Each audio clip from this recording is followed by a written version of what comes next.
Salut, aujourd'hui nous allons parler de la fièvre afteuse, une maladie très contagieuse qui sévit pendant la saison pluvieuse. Cette maladie sera présentée en 6 étapes, plus des illustrations. Étape 1, c'est quoi la fièvre afteuse? 2, les espèces affectées. 3, les modes de transmission. 4, manifestations. 5, diagnostic clinique. 6, les moyens de lutte. Et enfin, les illustrations. Pour ça, je vous invite à rester jusqu'à la fin pour ne rater aucune de ces étapes.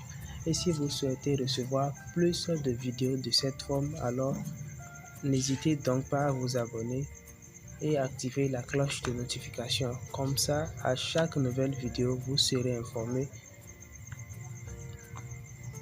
Et si vous voulez, vous pouvez en même temps regarder la vidéo.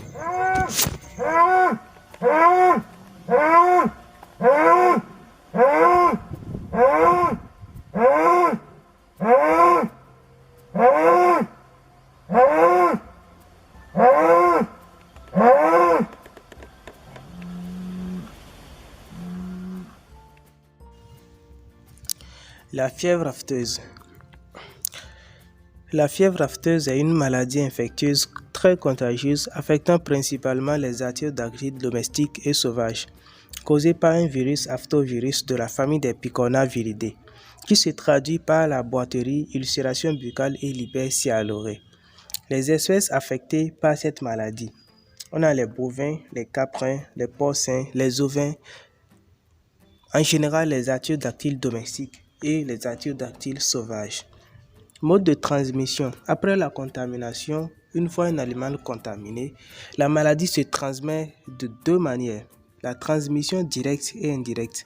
La transmission directe, elle se manifeste par voie digestive chez les petits au cours de l'allaitement, par contact entre animal malade et sain. Transmission indirecte. La transmission indirecte par intermédiaire de tout objet contaminé par l'animal malade à travers ses sécrétions et ses excrétions. La fièvre afteuse se manifeste par les symptômes suivants. La fièvre est une fièvre très importante, abattement, chute importante de la production, la boiterie, vésicule puis ulcération dans la cavité buccale entraînant une hypersialorrhée, présence de vésicules dans l'espace interdigital, sur la mamelle et les trayons. Certains animaux contaminés par cette maladie donnent des coups de sabot au sol. Pourquoi ces animaux donnent des coups de sabot au sol? Parce qu'il y a les gemmes qui grattent les espaces interdigitales, ce qui les empêche, ce qui les amène à donner des coups de sabot au sol. Le diagnostic clinique. On suspectera la fièvre afteuse lorsqu'on est en présence des animaux artiodactyles présentant les ulcérations au niveau de la cavité buccale, entraînant une hypersialorrhée, présence de vésicules dans les espaces interdigitales, sur la mamelle et les trayons et la boiterie. Les moyens de lutte contre la fièvre afteuse. Le traitement. Pour les maladies virales, je pense qu'il n'y a pas de traitement spécifique. Mais on peut combattre les complications bactériennes en utilisant les antibiotiques, c'est-à-dire les bactéries qui vont chercher à pénétrer l'animal en faveur de cette maladie. On peut les combattre en utilisant les antibiotiques. Et comme exemple des antibiotiques, les voici.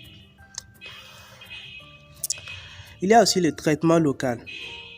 Le traitement local qui se fait en cas d'affection de la fièvre afteuse.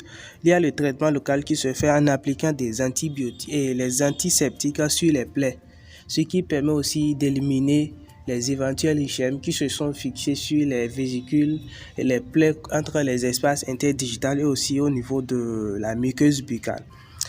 Voilà.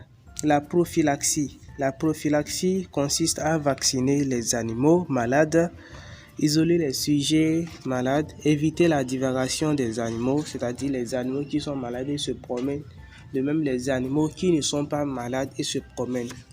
Car à travers la divagation, l'animal peut contacter la maladie. Une fois déjà l'animal malade dépose ses excrétions sur les aliments, donc l'animal sain vient manger là, je pense qu'il est déjà contaminé.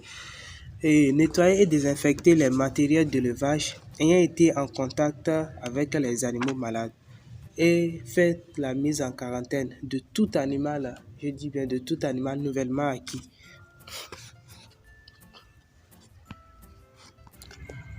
Voici quelques enregistrements concernant les symptômes, quelques enregistrements faits sur le terrain concernant les symptômes. Les voici.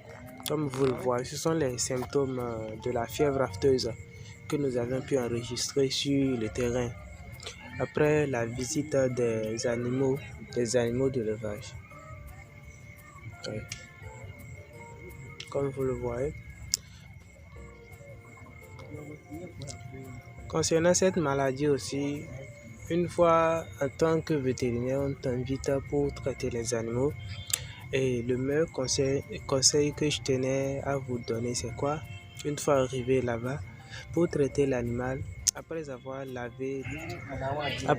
nettoyé les plaies avec les antiseptiques comme de l'eau oxygénée, il y en a plusieurs, mais c'est ceux dont je me rappelle pour le moment. Il faut aussi faire les injections des antibiotiques. Ces antibiotiques, bien évidemment, qui n'ont aucun effet sur les virus qui causent la fièvre afteuse, mais ces antibiotiques permettent, comme je l'ai dit, de lutter contre les éventuelles infections comme les complications bactériennes et permet aussi d'atténuer l'action des virus, raison pour laquelle l'injection des antibiotiques est aussi conseillée dans la lutte contre la fièvre afteuse. À part ça, ce qui est la lutte la plus importante est la vaccination. Je pense que la vaccination est... Nous voici à la fin de cette vidéo. J'espère que tu as aimé cette vidéo. Si tel est le cas, alors abonne-toi. Active-moi la cloche de notification et like. Ça ne te prendra que quelques minutes et moi, ça me fera du bien. À bientôt.